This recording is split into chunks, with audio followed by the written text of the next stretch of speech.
ឡើងមកដឹកតួម៉ាស៊ីនអ្នកផ្ញើមកខុសផ្ញើមកដាក់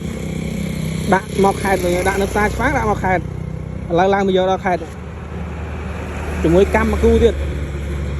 ខ្ញុំស្ដាំចយមកទៅម៉ែវារៈមុនឋានតែស្រួលទេទៅវេទនារហូតថ្ងៃមុនបាត់ស្មាំងពីដើមស្មាំងតែខ្ញុំអត់សួរហើយជើចង់ភ្លេចចោលស្មាំងពីដើមឥឡូវកង់គូទៀតពេលសួរឃើញតែតួហើយនឹងម៉ាស៊ីននឹងអីឲ្យបាត់កង់គូយកបាត់រហូតហើយបាត់2ដងណាហ្នឹងហើយខាងរៈមុនឋានកាលមុនលះហែកអានោះខ្ទេចអស់លីងបាត់ស្មាំងអស់ពីដើមនេះឡើងមកយកដល់ខេត្តទឹងត្រែងមិនតិចណាមិនចិត្តណាមកពីផ្ទះមកឲ្យដឹកអន្តោទាំងមូលទៀតមើលហើយវាទៀតបាទអ្នកថាសាក់ស៊ីនេះទីទៀតខ្ទេចវល់ហើយឥឡូវខ្ញុំដឹកអន្តោទាំងមូលនេះម៉ាស៊ីននេះម៉ាស៊ីនតួខ្ញុំដឹកជិត50គីឡូហ្នឹងហើយទៅមក100គីឡូជាងឥឡូវខ្ញុំដឹកទៅដល់ឆ្វាងវិញ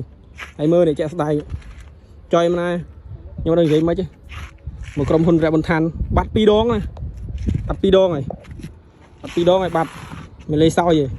ឡូវកម្មគូទៀតកម្មគូស្វែងរកតឃើញ